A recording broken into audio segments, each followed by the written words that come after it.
But let's get into this with Tommy Curran, NBC Sports Boston. He joins us here on WEEI. He's brought to you by Drains by James. At Drains by James, they give a poop about your pipes. Tommy Curran, busy day yesterday. How you doing? Good, buddy. How you doing? Oh, we're doing excellent. Mego and I love the pick. Arcand so about it. How much do you think we actually see Drake Maye this year? Is he going to play a meaningful amount for the Patriots? That's like asking how long it's going to take to get somewhere on a 3-hour trip, not knowing what the traffic is. You just don't know. I mean, you don't know until you can see how he responds, how he plays, how the team plays around him, how the offense is progressing as a whole before he gets dropped in there. So, I mean, that's impossible to say. But you think they're gonna give him a chance? You think they're gonna give him a chance to play, though, right? It's not just Jacoby Brissett and he's going to sit all year. I would imagine he'll see the field, but I mean, it's April 26th, so they're sending every intimation out there. I mean, first, Drake Maye said, we'll let him compete in camp, and then the best player will play. And then within 2 minutes, he was putting that toothpaste back in the tube by saying he's not the starter, he needs a lot of time. So certainly the party line that they are going to push forward is it's going to take a lot of time. So I think we can table that for a while. Tom, I want to jump a little bit over to a news item that you dropped on Bert Breer last night and wrote about, which is... It was Bert approved. Yes, he said it was very interesting, and I agree, about the Patriots reaching out to the 49ers regarding Brandon Ayuk. Now there's some smoke around Deebo Samuel. How high is it of a priority for the Patriots right now with everything going on to look at the trade market and try to grab one of these receivers, not necessarily those two, but be in the trade market for one of these high production veteran receivers and bring in? Definitely a high priority. I think I told you guys that a couple weeks ago when we talked about post Calvin Ridley. When they swung and missed on Calvin Ridley, they have $25 million allocated to an ex-wide receiver that they could still spend and would like to spend. They are by far the most under the cap of any team in the NFL right now. They're not to the cap floor of 200, so they have to spend the money.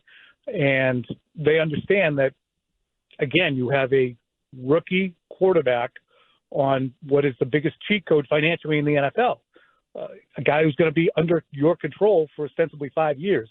So you need to spend the money somewhere. You do it the way teams in the NFL now do it, and that's at wide receiver. So they're extremely active. They tried to get Calvin Ridley, failed. They've kicked the tires on the opportunity to get A.J. Brown, and they have been in conversations with the 49ers about how they can extract someone there. So they understand, despite the fact Elliott Wolf sat there last week and said they're just drafting for depth, light has dawned on Marblehead, and they are absolutely trying to get another wide receiver in there. Yes! What's your understanding of those conversations with San Francisco? Just ongoing. I don't know how they're going. I don't know, but I think we would have clarity. On both? Pardon me? On Deebo, on Ayuk, on both? When I talked to someone who was specifically on Ayuk, but as you've seen, there's been reporting on Deebo as well.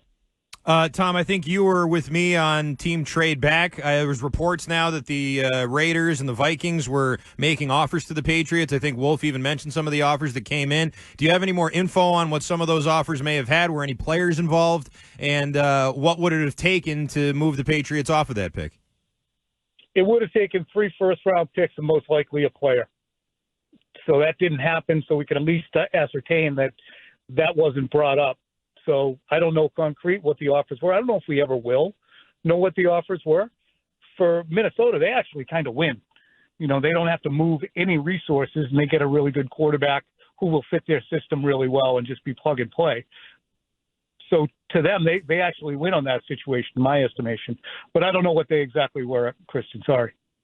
Tom, aside from perhaps getting a wide receiver somewhere in the trade market, how else do you support Drake Maye? It seems like, okay, we all have our feelings about who he was in college and who he may be, but we're not even into OTAs yet. So is it about the offensive line? What is the next most important piece to get in the draft right now?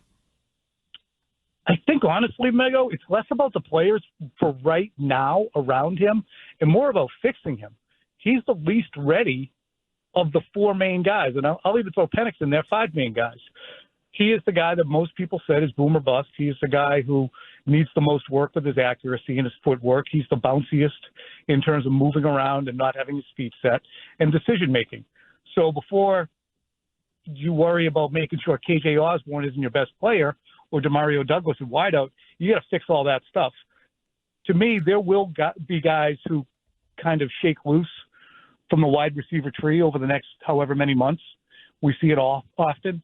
We saw it with DeAndre Hopkins last year. So over the course of the next few months, guys will shake loose if they swing and miss on Ayuk or Samuel or T. Higgins, which I haven't heard any direct intel on. But to me, you really have to – the first things first with him is don't worry about who he's throwing to. Worry about how well he throws it. Okay, I heard your discussion, and it was excellent. It's worth checking out at NBC Sports Boston. Your sit-down with Brian Hoyer, you and Phil. And Brian Hoyer said he thought the footwork was the easiest thing to fix. So how big of a challenge is that going to be for them? It shouldn't be. Going off the expert, I would say it shouldn't be that complicated. But I wonder, too, how much of his footwork is linked to his brain and how much, as Belichick said, and I thought Belichick was excellent on pointing out the flaws that May has while still having him fifth overall on his draft board. I mean, I don't blame him for setting a high bar for a guy who's fifth overall. Belichick I'm talking about, and saying he has to fix this, this, and this. What I think would be more alarming than the footwork, or at least, I don't know, concerning might overstate it too, a bigger priority is, okay, when do you have to scramble? When should you stay in the pocket and let it play out? When do you need to let it rip? One thing that I had said about his running when I looked at it was he was very decisive. To hear somebody with, the Yoda level of knowledge that Belichick brings to it, or maybe he's too decisive in saying, okay, I'm out of here. So I think that's a big thing that you have to link to his footwork.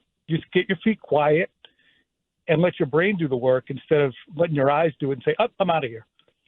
Tom, you obviously covered the team 3 years ago, and they drafted Mac Jones. From a reaction perspective, from a player perspective, what were the biggest differences you saw between when they called Drake Maye's name and when they called Mac Jones' name?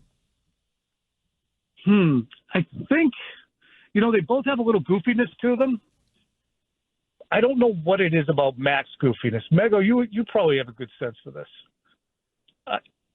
I think Drake Maye, yeah, sorry, go ahead, Tom. Mac's goofiness is more part of the group trying to crack people up. I think Drake Maye's goofiness is just, hey, I'm goofy, kind of in a Brady way.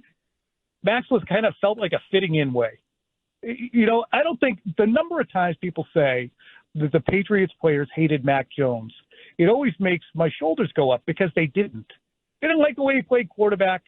They didn't like that he would bitch on the field, but nobody disliked the kid in the locker room. He fit in perfectly. It's just that, hey, everybody get behind me. I'm going to bring you someplace type of swagger. I don't think that Mac had. I think Drake Maye might. How do you think Bill would have handled the third pick last night? Let's say the Patriots are on the clock there. Is he taking calls? Is he moving back? Is he taking an offensive lineman like Jim Harbaugh? Like what would Bill have done at 3? I think he's loading up if he has a chance to take somebody and then try and play the game and get McCarthy.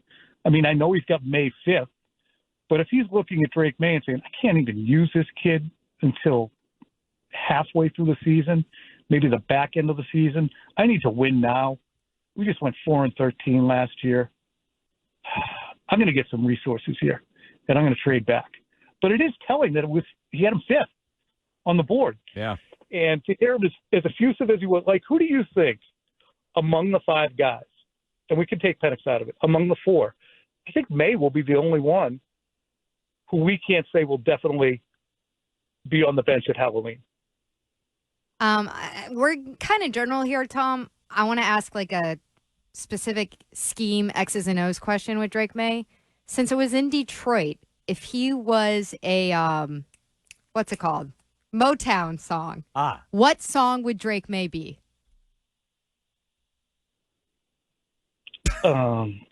Just my imagination. Good one. I don't know. Mego's not, making a face. I don't know what the face was. Is that a good analogy in your what estimation? That song's about, Tom? No.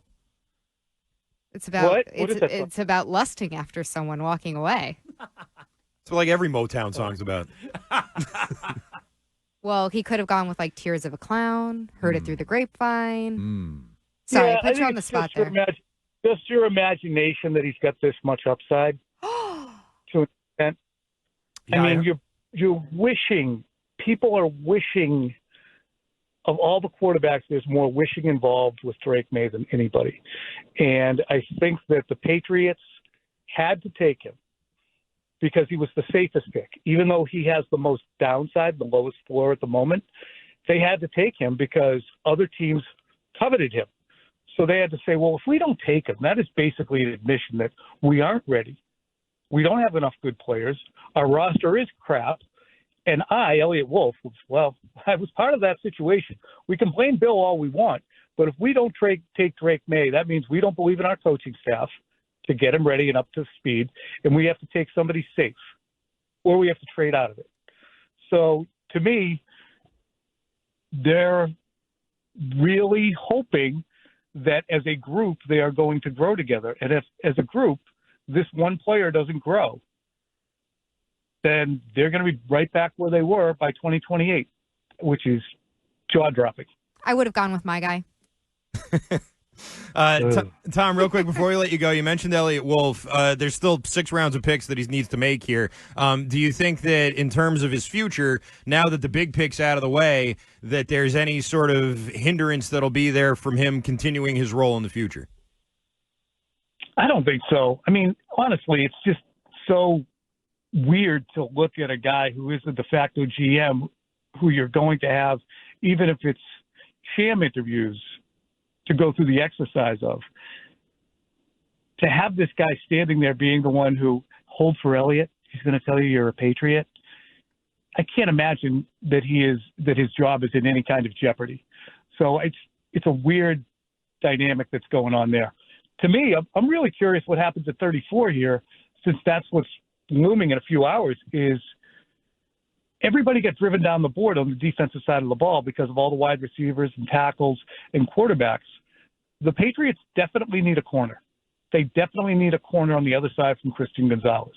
You can still go out. I believe Stephon Gilmore is still on the market, but you can definitely go out right now and get, Kool-Aid McKinstry, for lack of a better guy. First guy to pop into mind. But these are Cooper DeJean, another one, who was, the 19th rated player from ESPN, and he's still on the board. So do you want to take a corner and make your defense that much better if you're looking at your board, or do you say, no, we're going to draft for need and go with the 8th as receiver?